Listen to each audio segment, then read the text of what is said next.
Alright, it's that time of year again in Michigan. Spring, time to get some yard work done. I got a gravel driveway that I plow and I knock a bunch of rocks into it or off of it, and it's kind of a huge nightmare raking them all up. So this year I decided to treat myself. Instead of spending hours raking, picked up one of these power brooms for my weed whip, except I don't have the expensive multi-change power head for it. I just got a regular weed whip. I just weed whip. I mean, I'm not a lawn service. I don't have a need to have like 10,000 different attachments for this thing, but I seen a bunch of videos on YouTube of guys using this and went, well, there's no way they re-engineered this whole thing to be different. So I did a little bit of research, and it's literally as easy as just taking this off, making sure you know where the clocking is on it, and just taking this pole off, putting it on here. So I'll show you just how easy it is to do. Okay, I'm gonna start getting this tore down. Just to make some room, I'm gonna pull at least one of these paddles off. I might even pull both of these off. Probably be easier pulling both of them off, but all this equipment, I believe, uses at least like relatively the same size. It's T27 Torx fit, and I'm just gonna go around, loosen all these up, and see about getting this thing pulled off of this extension pole here.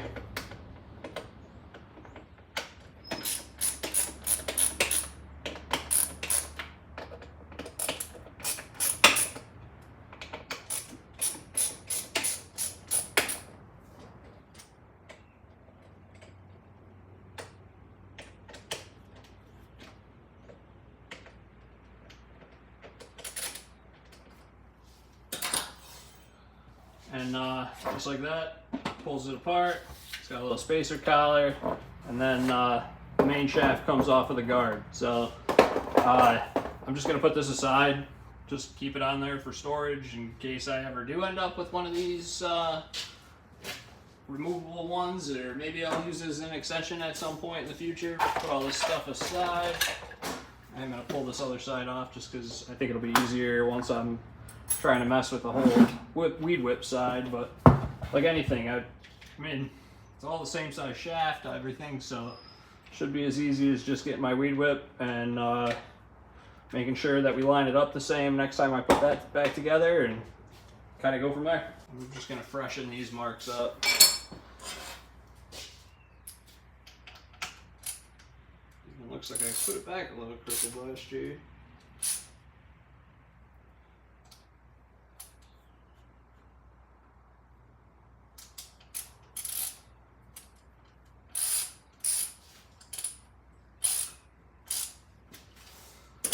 So just for ease of putting this back together, because I use this as a weed whip 90% of the time, I'm just going to scratch a line on here so I see what the depth is, and kind of have a good idea of where to put this thing back after I'm done with it for the season.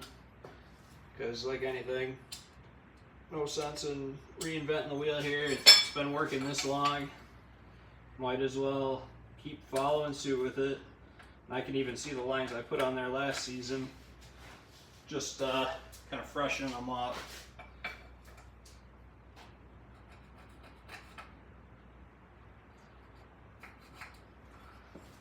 I did a couple horizontal lines just to help get the orientation of this right, and then a depth line here. So same thing, T27, and just a matter of loosening this single screw up. And that pulls off. It's got that same size square shaft, same size diameter here, so it should be as easy as just sliding on this guard from the power broom.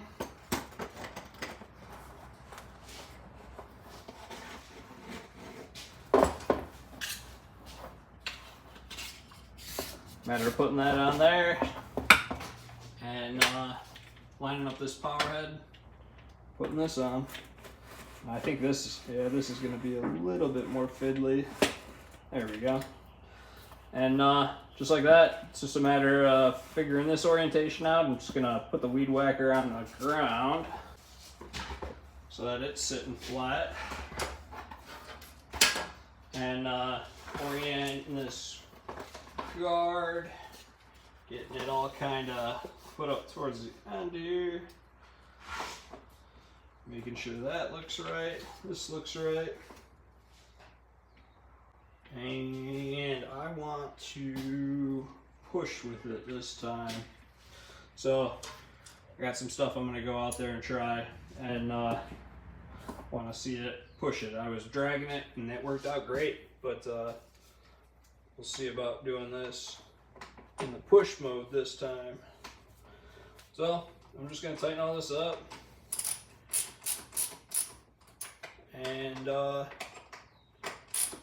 see how this thing works.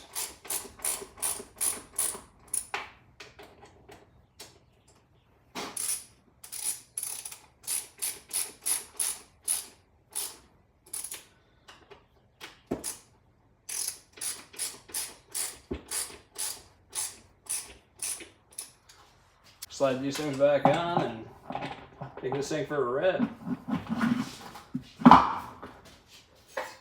Put these cotter pins back in.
Editor's note here, Nick wanted to point out that he did also use this on our grass around the gravel driveway, and it did not rip any of the grass out, and it did get the gravel out, so it worked great for that. And then as you saw in the video clips here, he also used it in the dirt part of our yard to clean up pine needles and sticks and whatnot, and it did a great job at that as well. And for quick reference, our weed whacker is a Stihl FS91R. This was pretty expensive, but Nick says it was worth it. It did the job well, so that's good. I know this is a little outside the norm of our YouTube videos. It's not a metal fabrication project or Jeep project in the barn, but still thought it was a unique tool review, and so Nick wanted to record it and post it. Thanks for watching, and please be sure to subscribe while you're here.